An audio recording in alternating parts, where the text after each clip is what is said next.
if you ask me, the development of the Pareto principle or Pareto concept is one of the best things that have happened to humanity. In fact, next to the innovation of mobile phones, the Pareto principle is the next best thing to have happened to humanity. And I'll tell you why in this video. So in this video, I'm going to be sharing with you 5 simple habits that have turned my life around for the best. 5 simple habits that would also greatly impact your life and can make you achieve your goals fast.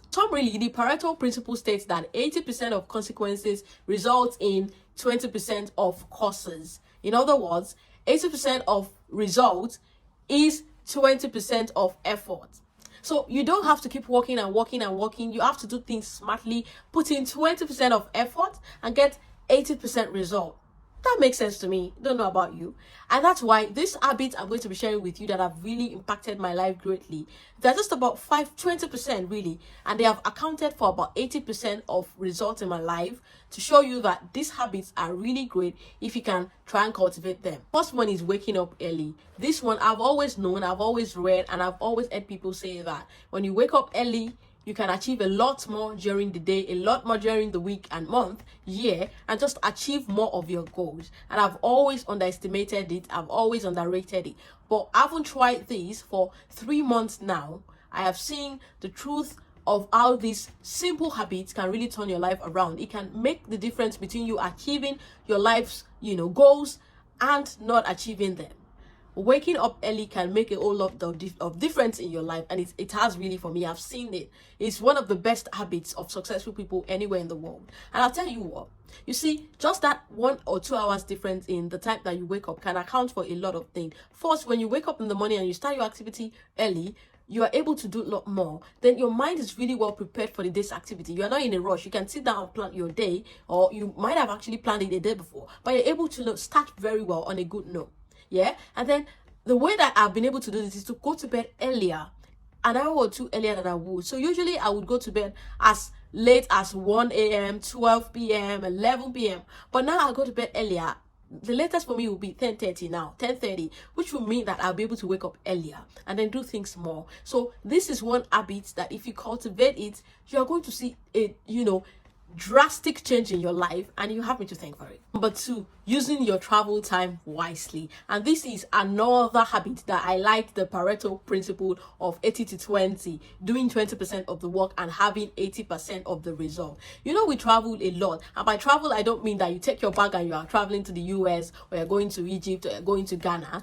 I mean, like, all those times that in the morning you're going to your work, maybe your office is 30 minutes drive from home. You go every morning, come back every evening or afternoon from work, and you do this every day, sometimes maybe twice a week, depending on how often you go to your work. So you're always traveling. And if it's, for me, my travel time is really long, it's over an hour for me to get to work, and another of that time again in the evening when I'm coming back. So that's a lot of time, almost 3 hours daily. So make sure you use these hours very productively, and that's one thing I've done as well. It used to be very difficult for me to read. I love books, and I just have this habit of buying books.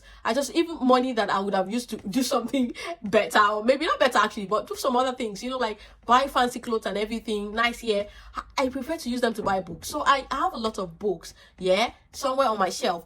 But it used to be very difficult for me to get to read them. I just put them there and I'm like, I'm buying these books. Am I actually getting the best of this book by reading them? No. So it's been very difficult because, I have a lot of things to do during the day.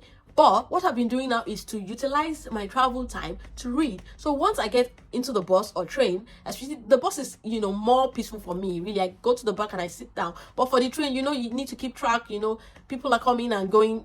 The train is not just there for me. But when I'm on the bus, I sit down there and I take my book and I read. Sometimes I read for 45 minutes, for 1 hour. And tell you what, in the morning especially, it's always a good reading time for me, and I enjoy it a lot. And with that, I've been able to read more, and I see that I'm, getting to read some of the books I've bought, and for a long time I've not read. Now I'm, clearing up my shelf, reading my books, which is a good thing. So this is one habit that has really, done well for me. And the more you read, the more you're able to do better. Readers are leaders, they say. 3, not making up every day or to all occasions. And this may sound even a little bit irrelevant to you, and you'll be like, but it's one thing, especially for ladies, it's one habit that really takes a lot of our time and energy. It also tells on the skin. It wears the skin out. You might not know this. And I've always known, I've always loved to, look good, do some makeup and everything. I'm not too good at it as well. Maybe you can tell that or not, or maybe today is just good. But I'm not so good at making up. But I love it. I love to make up, and there was a time in my life where if I don't put on my makeup, as small as it is, I literally cannot step out of my house. Yeah. But recently, I've just realized that it's a lot of stress. Really, it's a lot of stress. Naturally, I'm okay, and even if not, they can take it that way, I don't have to do my makeup every day. It saves me a lot of time, saves me my makeup product, and in turn, saves me money. And so this is one simple habit that has really, really helped me to save time, save money, be better, be happier, and even be more beautiful. The fourth habit is eating breakfast. Now, I know there's been like a controversy around eating breakfast or not eating breakfast. Some people are for eating breakfast, that it's healthy for you, it's good for you. Some people are not. No, are like, no, you need to do the fasting thing. Don't eat breakfast. Don't eat until like later in the day and blah blah blah. I tell you what, for me, eating breakfast has been one of the best food decisions I've ever made. Yeah. When I didn't used to take my breakfast seriously and I would not eat until like 12, p.m. and all of that, I used to be very moody in the morning, not too energetic, just a little bit. No, I don't come with the vibe, yeah, and the energy. But when I started trying to make sure I eat my breakfast before leaving the house for the office, I leave very early to work. I leave as early as 7:30, sometimes earlier, and I make sure I eat even at this time, no matter how little. That's what really gives me the energy, makes me have very good mood. I'm happy. I'm able to do my work as I should. And I feel that this is one habit that a lot of people don't know about, and it's been underrated for a lot of time. You know what? For me, the rest of the day, I may not even eat as much, but just because I've had something in the morning and it's also balanced, it helps me a lot. And this is one habit that's really helped me to be more productive. It's really helps me to be happier. It's helped my relationship with people. So why not do it? So this is one habit that I'd like you to try and see if it works for you as well. Number 5 is a really very funny one. And you may think that, oh, all the time I'm gaining by waking up early, by not wasting my travel time and all of that, I'm losing it with this habit at night. And it's a very funny one, but it's equally great. And that is brushing my teeth at night. Yeah, you might not actually see any benefit of it, but do you know what it costs for you to see your dentist where your teeth goes bad?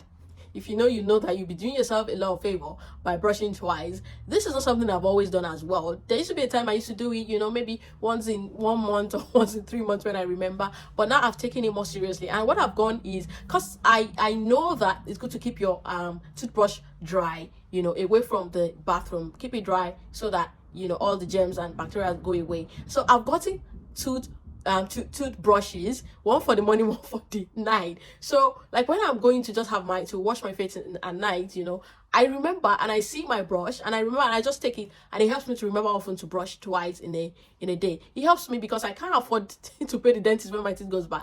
And again, it's such a good feeling to know that your teeth is you look, they are clean, your teeth are clean and white. I don't know if it's tooth or teeth now, the plural. It's very confusing, but you know what I'm saying. Like when your teeth is white and then you have that confidence, right, to speak to people. It's not like I've got the best set of teeth, but it's just good to know that you're doing something rewarding. It makes you healthier, spend less money, and then boost confidence. If you've ever had to start anything all over again and you battled with feeling you're too old for something, or it's too difficult for you to start all over again, I have a video where I introduced myself to you and all the setbacks I've had and how I've had to literally start my life all over again at 30 something. And the video is up there on my left or right, somewhere up there. Make sure you watch, learn, enjoy, and I'll see you in the next one.